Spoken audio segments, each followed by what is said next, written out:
திருவூற்றிலேருந்து வரேன். கால்டிப்பட்டி ஜமால்ன்ற என்னுடைய பேர். நான் நான் வக்ஃப் வாரியத்துலேருந்து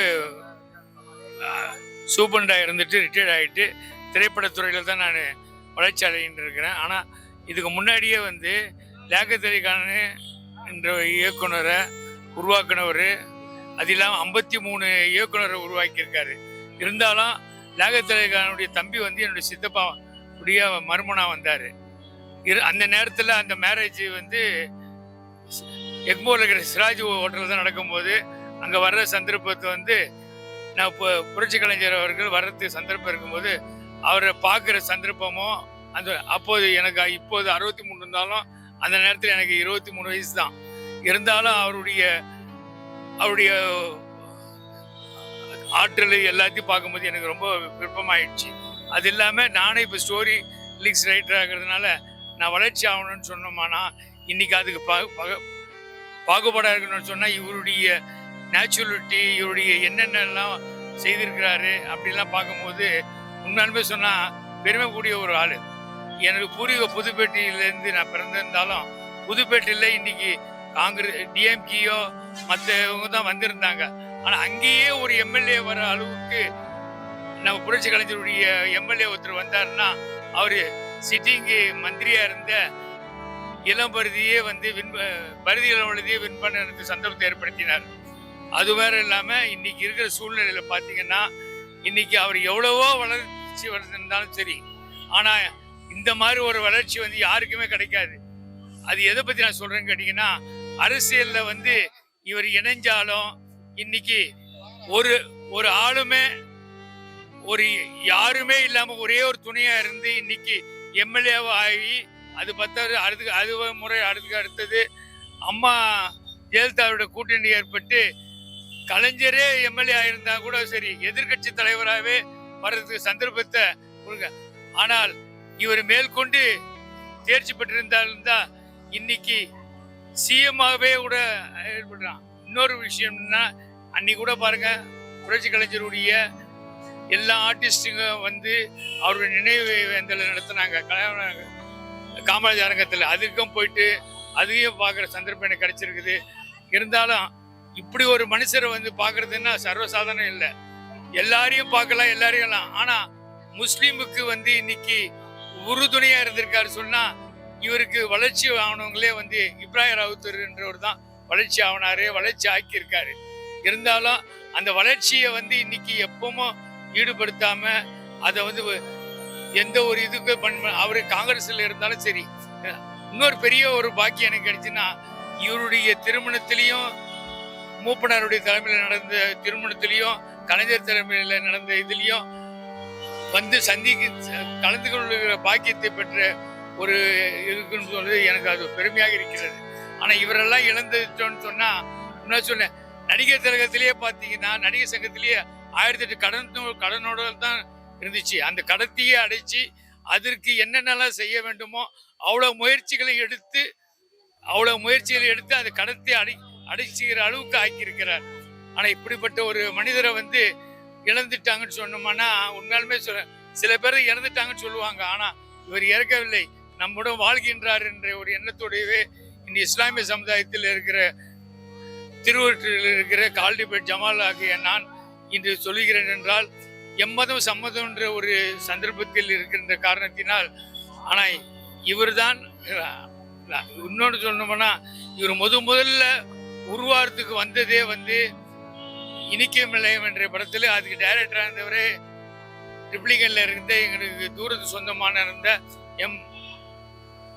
காஜா அவர்கள் தான். அவ்வளவு இருந்து பாருங்க இன்னைக்கு யாரையுமே மறக்காம செயல்பட்டு கடைசி வரையிலும் நீ செயல்பட்டு. ஆனா இன்னைக்கு ஒரு சந்தர்ப்பத்தை ஏற்படுத்திய ஒரு நல் மனுஷரை மறக்கவும் முடியாது, மறக்கவும் கூடாது. ஆனா எப்பவுமே நம்ம வந்து இவரை வந்து நினைச்சு பார்க்கணும்னு சொல்லுவாங்க. இதுல சொல்ல போனோம்னா இவருக்கு ஒரே ஒரு பாக்கியம் தான் கிடைக்கல, சிஎம் என்ற ஒரு பாக்கியம் தான் கிடைக்கல. ஆனால் நமக்கு சிஎம் ஆகவே இவர் எவ்வளவு செயல்களை செயல்படுத்தி நடத்துகிறார். அதோடு ஆமா நான் இப்போதுக்கு வந்து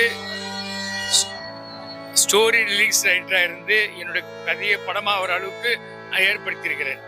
அது இல்லாம இவருடைய 53 டைரக்டர்கள்ல லியாகத் அலி கான் என்றவர் வந்து உருவாக்கினார். இது சொல்ல போனா அந்த அந்த அவருடைய தம்பியாகப்பட்டு என் சித்தப்பாவுடைய மருமகனாக இருக்கிறவர்.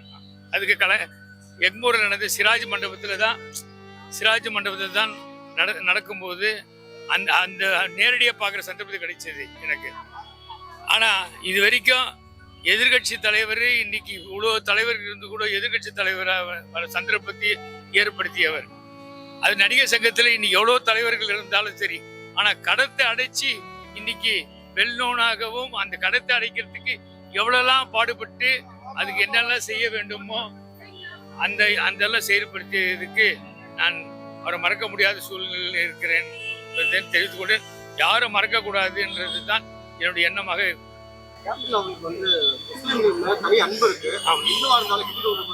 அது எம்மத சம்மதம் நான் சொல்லிட்டேனே. அது ஒரு காரணம் என்னன்னு கேட்டீங்கன்னா, ஒன்னே இன்னைக்கு அவர் உருவாகிறதுக்கு முழுமையா காரணம் இருந்தவர் இப்ராஹிம் ராவுத்தர் தான். அது ஒன்றும் இல்லாம இவர் முதல்ல நடிச்ச எல்லாரும் நினைக்கலாம் தூரத்தீடி முழக்கம் அந்த முழக்கம், ஆனா இன்னைக்கும் இளமை தான் இவருடைய உருவான ஒரு படம். அந்த படத்திற்கு வந்து இயக்குனரே வந்து எம் காஜா என்றவர் தான். இன்னைக்கு அவர் தான் வந்து இன்னைக்கு அப்படி அதுக்காக நான் சொல்ல வரல. இருந்தாலும் நோன்பு திறக்கிறதுக்கே வந்து வருகை தந்து செயல்பட்டவர். அதற்கு அந்த அது இல்லாம கல்யாணத்துல எல்லாத்துலயும் கலந்து கொள்ள பாக்கியத்து எனக்கு கிடைச்சிருதுன்னு சொன்னா நான் பெருமைப்படுறேன். ஆனா நினைவேந்தலுடைய விஷயத்திலேயே நான் கலந்துக்கிற ஒரு பாக்கியம் படிச்சதுன்னா நான் சந்தோஷத்தை ஏற்படுத்திக்கிறேன். கல்யாணத்திலேயே வந்தாருன்னு சொன்னேன். அப்ப நேரில் பார்க்காம இருக்கணும். அதுல அவருடைய மேரேஜ்லயே வந்து மூப்பனோட தலைமையில தான் வந்து காமராஜர் நடந்துச்சு. அவருடைய இது வந்து கலைஞர் தலைமையில் தான் வந்து கலைஞர் அரங்கத்திலேயே வந்து அவருடைய இது நடந்தது. அதனால அதெல்லாம் பெருமைப்பட்டுவிடும். தனி இச்சையாவே எந்த ஒரு கூட்டணியும் இல்லாம எதுவுமே இல்லாம ஒரு எம்எல்ஏ ஆயிருக்காருன்னா சர்வசாதாரண விஷயம் இல்லை, இன்னைக்கும் மறக்க முடியாத ஒரு விஷயம்.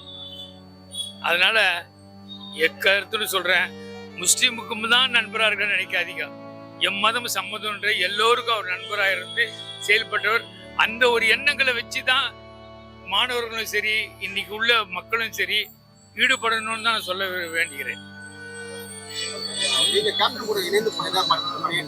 இல்ல இணைஞ்சி பழகம் எனக்கு இல்லை. எனக்கு என்ன அந்த சந்தர்ப்பம் எனக்கு கிடைக்கிற பாக்கியம் வந்து ஒரு வந்துச்சு. அவர் மகன் நடிக்கும் போது எனக்கு ஒரு சந்தர்ப்பம் வந்துச்சு. ஆமா, அதுல வந்து என்னால வர முடியாம போச்சு. ஏன்னு கேட்டீங்கன்னா எங்க புதுப்பேட்டையிலே இந்த கவுன்சிலர் காங்கிரஸ்ல இருந்து அப்படியே இந்த பக்கம் வந்தார். காளிக்குன்றவர் அவர் கவுன்சிலர் இருந்து இவர் ஒரு கட்சி வரும்போது அப்ப அந்த எண்ணத்தை ஏற்படுத்துவோம்னு நினைச்சேன். அப்ப நான் மசூதியில ஆபீஸரா இருந்ததுனால, வக்ஃப் சூப்பரண்டா இருந்ததுனால, திரைத்துறையில ஈடுபட்ட எங்களுடைய ஆளுங்க ஏதாவது சொல்ல போறாங்கன்றதுக்காக நான் ஒதுங்கி. இன்னொரு விஷயம் பெருமையா சொல்லிக்கணும், பல பேர் யார வேணா என்ன வேணா சொல்லலாம். அவரை மன்சூர் அலிகான அவர் உருவாக்குனவரே இவர் தான். அதே மாதிரி இன்னொரு நேத்தே அந்த மண்டபத்திலே சொல்லிட்டார், காமராஜர் அரங்கத்திலேயே என்னை வந்து இன்னைக்கு புலன் விசாரணையில வந்து வில்லன்ற வெளியே கொண்டு வந்தா சொல்லி சரத்குமாரே சொல்லியிருக்காரு. இதெல்லாம் வந்து மறக்க முடியாத விஷயங்கள். அப்ப இதுல இருந்தெல்லாம் வந்து ஒரு எண்ணங்கள் வருது பாத்தீங்களா, இவர் தான் வரணும், இவர் இருந்தா நான் ஆயிட போறேன், இப்படி ஆயிட போறேன்னு நினைக்காம பெருமையோட எல்லாரையும் உருவாக்குற ஒரு மனப்பக்குவத்தை ஏற்படுத்தியவர் தான் இன்றைய புரட்சி கலைஞராக இருக்கிற. பிடிச்ச படங்கள் சொன்னா ஒன்னே ஒண்ணுதான் சொல்ல முடியும். சரணையா கூட நடிச்சாங்க இல்லைங்களா, ஆரி உதயகுமார் டைரக்ட் பண்ணாருங்கள, அது படம் சாரி சுகன்யா நடிச்சா மாதிரி சின்ன கவுண்டரை வந்து மறக்கவும் முடியாது. ஏன்னு கேட்டீங்கன்னா சாதாரண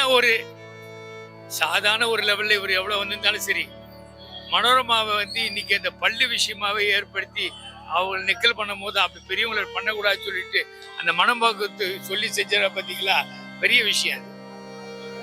அதை மறக்க முடியாத ஒரு விஷயம். ஆனா இன்னைக்கு வசூல் முறையில் அது ஏற்படுத்திய ஒரு படம். ஆனா இன்னொரு விஷயம் நான் சொல்ல வேண்டிய, இன்னைக்கு வந்து யாரு என்ன சொன்னாலும் சரி, விஜய் வந்து இன்னைக்கு வளர்ந்துருக்கிறதுக்கு காரணம் அவங்க அப்பா வந்து எவ்வளவு படத்தை எடுத்திருந்தாலும் அதுக்கு ஒரு படத்துல வந்து அவருடைய தம்பியாவே அவர் ஈடுபட்டு பண்ணார். பார்த்தீங்கன்னா பெரிய விஷயம், இதெல்லாம் மறக்க முடியாத ஒரு விஷயம். இது திரைத்துறையில இருந்தவங்களுக்கு தான் தெரிய வேண்டிய விஷயம். இது தெரியும்ன்றதுனால தான் என்னுடைய எண்ணத்தை நான் தெரிவித்துக் கொள்கிறேன். அவருக்கு வந்து சப்போர்ட் கொடுக்கலன்னு சொல்லக்கூடாது. சப்போர்ட் கொடுக்கலன்னா இன்னைக்கு என்னடா இப்படி சொல்றாரு தப்பான கூடாது. சிஎம் உடைய தந்தையே இன்னைக்கு நீ என்னோட கூட்டணியா இருந்து நீ செயல்படணும்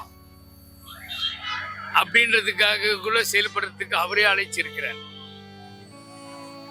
சரிங்களா? அது இல்லாம அம்மாவுடைய சேர்ந்ததுக்காக அவங்க வந்து கலைஞர் ஏதோ தவறான எண்ணங்களை ஏற்படுத்தியிருந்தாலும் அதையும் மீறி இருந்து கலைஞரே சிஎம் கலைஞரே எம்எல்ஏ ஆகியிருந்தாலும் ஆனா எதிர்கட்சி தலைவராக இருக்கிற சந்தர்ப்பத்தை ஏற்படுத்துறதுக்காக இன்னைக்கு பெருமைப்பட வேண்டிய விஷயமாக இருக்கு. எப்பவுமே கடவுள் வந்து நம்மளை தள்ளும் போது என்ன செய்வானா, ஜென்ரலா நான் சொல்ல வேண்டிய கருத்து, நம்ம தள்ளும் போது பின்னாடி பாத்தீங்கன்னா தள்ளக்கூடிய சூழ்நிலை ஏற்படும். அது குழந்தையிலே கூட இறப்புகள் ஏற்படும். சில பேருக்கு வந்து எப்படின்னா உயர்வானவர்களுக்கு ஏற்படும்.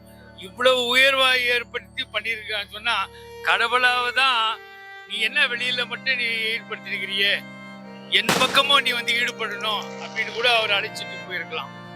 நம்ம அப்படிதான் நினைக்க முடியும் தவிர இப்படி ஆயிட்டாரு அப்படி ஆயிட்டாரு சொல்றதெல்லாம் அது ஒரு காரணமாக நான் ஏற்றுக்கொள்ள விரும்புகிறேன்.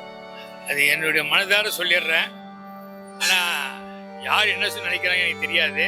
ஆனா இது வந்து யாரிடம் வந்து நான் கேட்டதாவோ இல்லை பேப்பரில் படிச்சதாவோ நான் தெரிவிக்கவில்லை. இவர் தன்னிச்சையா இருந்து அம்மாவோட சேர்ந்து கூட்டணியில இருந்து செய்யும் பொழுது அவர் டிஎம்கே பக்கம் வந்து ஈடுபட்டார். அதற்கு வந்து கூட எதிர்ப்பு ஏற்பட்டு கூட அவருக்கு ஒதுங்குற அளவு கூட ஏற்பட்டிருக்கலாம். அதனால ஒதுங்குனதுனாலதான் வரல, அதுலதான் வரலன்றது சொல்றதுல அந்த முறையற்ற செயல். அது ஏன்னு கேட்டீங்கன்னா இன்னைக்கு வந்து எந்த நடிகருக்குமே வந்து இது பாருங்க, எந்த நடிகருக்குமே யாரையுமே வந்து குறை சொல்லக்கூடாது. யாருமே எந்த நடிகருமே யாரையும் குறை சொல்லக்கூடாது. நீ சொல்லணும்னு சொல்லணுமானா இன்னைக்கு தன்னுடைய நிலைமையை வேணா சொல்லிட்டு போயிடலாமே தவிர இவரால் தான் ஆயிடுச்சு அவரால் தான் ஆயிடுச்சு சொல்லக்கூடாது. ஏன்னா ஒரு சூழ்நிலையில ஒரு மாதிரியே கூட இருப்பாங்க. நம்ம கையில இருக்கிற விரலே ஒன்னா இல்லாத போது மனுஷன் மட்டும் எப்படி ஒன்னா இருப்பான் சொல்லுங்க? அதனால இனி நானும் அது நினைவேந்தலுக்கு போயிருந்தேன். நீங்க சொன்னது வந்து உண்மைதான். அது அவர் வராதது காரணம். ஆனா என்னை பொறுத்த வரைக்கும் எங்க முஸ்லீம்ல சொல்லுவாங்க, எதுவா இருந்தாலும் சரி 3 நாளுக்குள்ள மறந்துடணும்னுவாங்க. இவர் 3 வருஷத்துல பாதிக்கப்பட்டதுனால சுத்தமா மறந்துட்டது வந்து அது முறையற்ற செயல் தான் நான் சொல்லுவேன்.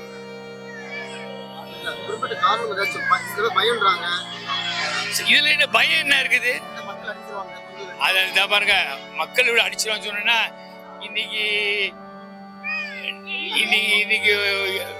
விளையாட்டுத்துறை மந்திரியா இருக்கிற உதயநிதி ஸ்டாலினுடைய படத்திலேயே வந்து அப்பா ரோல்லே பண்ணியிருக்காரு மாமன் என்ற படத்துல.